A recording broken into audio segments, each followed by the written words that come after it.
No one can do it better. No one can do it better. No one can do it better. Here he is, the poet. 78 Fight News here with legendary former light heavyweight champion of the world, Eddie Mustafa Muhammad. How you doing today, sir? I'm doing great. How you doing, buddy? I'm doing pretty good, pretty good. Just calling to check in on you. Why don't you let the people know how is it that you became a boxing trainer? Well, it all started when I retired from the game, and I spent a lot of time in Europe just vacationing and traveling.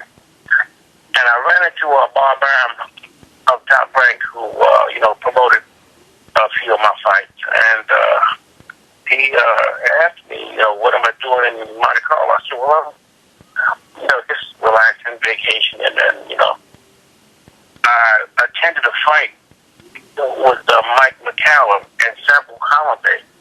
Mike is a good friend of mine, and I was just screaming out instructions to Mike, and Mike was adhering to all my instructions, and which they were working out real good.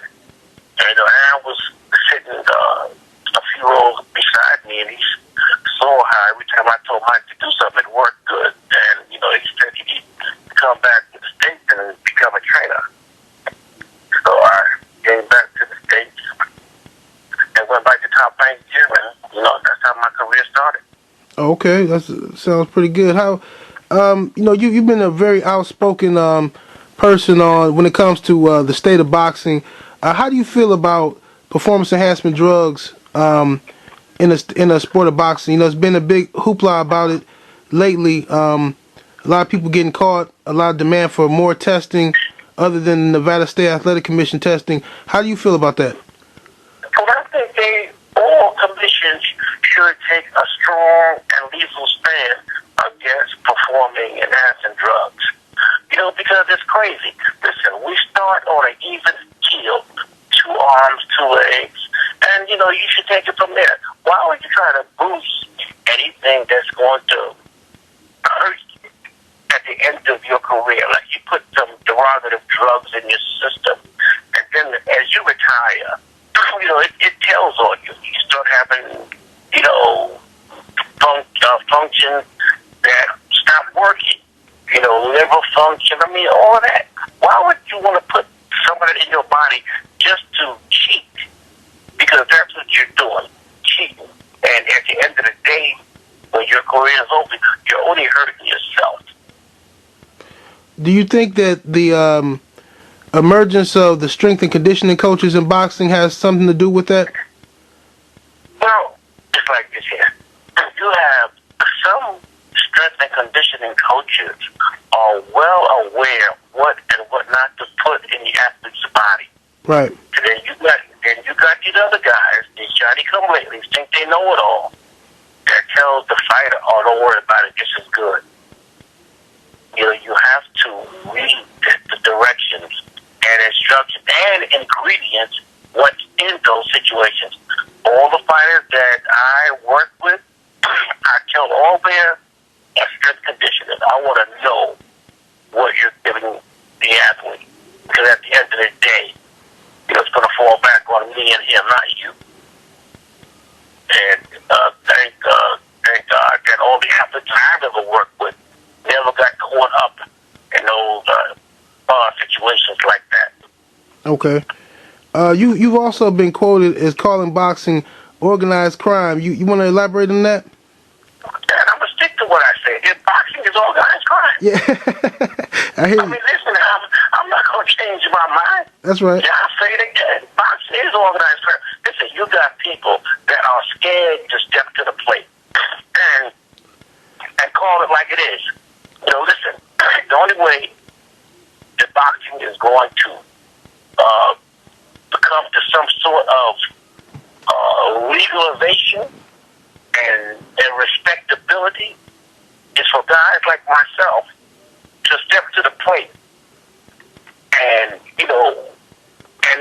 regulate it, not over-regulate it, regulate it the right way. Right. Okay, how do you feel about the future of boxing, the sport of boxing now? You know, you got a lot of up and coming stars. You got Andre Ward. You got Adrian Broner. Do you think boxing is in good hands once Floyd Mayweather and Manny Pacquiao retires? Oh, without a doubt. I mean, Andre Ward. I mean, I would, think he's like the second best fighter in the world today.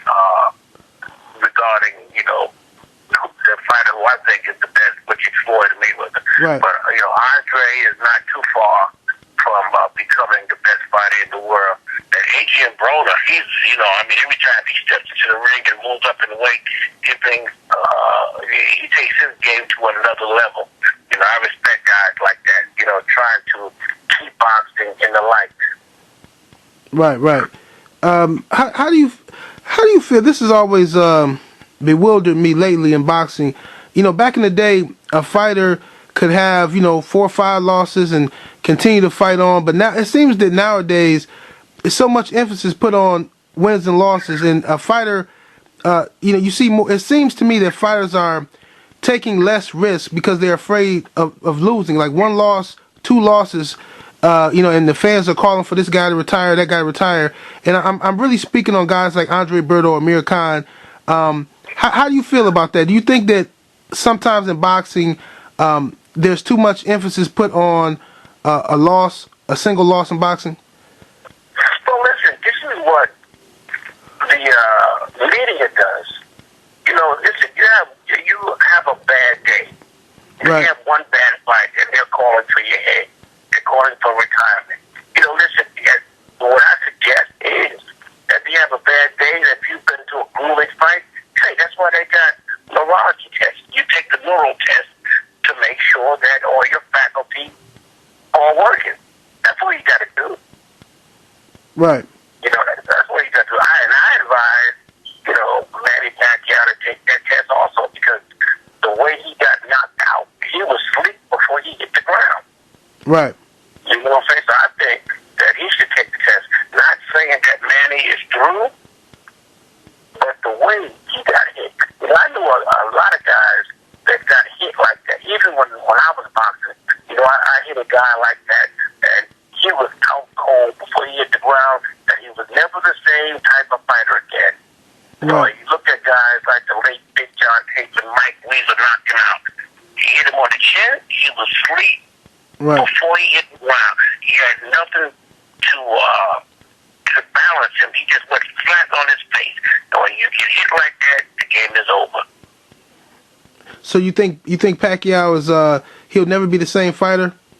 You know what? I'm not a neurologist. What I suggest is he goes to a neurologist to have a complete physical. Right. That's what I suggest. I'm not a doctor. All I'm saying is, the way he went out, it wasn't pretty. Right, right. Okay. How do you feel about fighters? Do you think a fighter can fix chin issues, or would they just have to adjust their defense and fighting style? Referring to Amir Khan, because Amir Khan left Freddie Roach after losing a couple times, and it seems that he's now start with Virgil Hunter, his new trainer. He's starting to box. He pretty much throws the same type of combinations, but he doesn't come in and out with that amateur style like he used to. Do you think that would benefit Amir Khan? Well, listen, the name of the game is I hit you, but you don't hit me. I think Virgil Hill, I wouldn't call Virgil a trainer. I would call Virgil a teacher. Right. And what he's taught Amir Khan so far, move your head after you get through punching, which is perfect. You don't punch and then you stand there and ask for change back. You know what I'm saying? Right. So you got to move your head, and what Virgil has done with Amir is pretty good, and I respect that. Amir is a little better fighter now. I guess they have to work a little bit more to get things in working order, so it can be like second nature after he punches. He's not there to accept punching. Right, right. Okay, I got a question for you. Who, in your opinion, in your professional opinion, and even as a fan of the sport of boxing, who is the greatest fighter of all time? Without a doubt, it should be, and whatever they say, I will dispute it. The greatest fighter that ever put on the pink gloves, Sugar Ray Robinson. Okay. All right. You know, Ray Robinson, because there's a huge debate about this now with among boxing fans. There's a debate. You know, a lot of people say, well, Ray Robinson was great for his time, but now Floyd Mayweather has surpassed him. That's what some people are saying. How do you feel about, I mean, Floyd is a great fighter, but how do you feel about his legacy in comparison to a Ray Robinson? Listen, you can't compare legacies for the reason it's at different time intervals. So you really can't compare legacies. Ray Robinson gave us the blueprint on how to be great. Right. Doing triple left hooks and going backwards, knocking guys out. I mean, listen, Ray Robinson gave us the blueprint on how to become great. And that's it in a nutshell. If I'm not taking anything away from Floyd, I think, like I said, Floyd is the greatest fighter in my generation. Right. I've never seen Ray Robinson fight in person, but I've seen Floyd on numerous occasions fight. And like I said before, in my generation, I think there's nobody better than Floyd. In my generation. I agree. Okay, I gotta hit you with the rumor mill. You know, I'm getting ready to ask you. You know, the boxing world going crazy right now. The rumors are that you are reconnecting back with Chad Dawson. Any truth to that you can speak on? Yeah, that's the truth. You know, and listen, I just got a call today from another internet site, and like I told everybody that was listening, I was never angry at Chad because he let me go. I don't roll like that. We made a lot of money together. Why should I be angry at him because he made me a lot of money? That's crazy. Listen, he felt that at the time he needed a change. Okay, listen, the bottom line is the fighter has to feel comfortable. So what happened was, you know, he tried it. It didn't work. We had breakfast 2 weeks ago, and now we're back together. Right.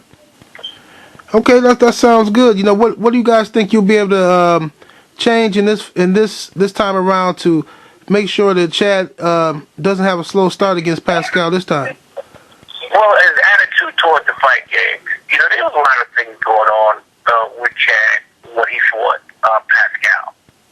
You know, he had a lot of internal problems. Right. They're all straightened out now, and now we're off and running. All right, sounds good. Hey, I want to thank you for your time, Mr. Muhammad, and hopefully I can get in contact with you again for some more updates on training camp and everything like that. Well, you got my number. Give me a shout out. All right, brother. Peace.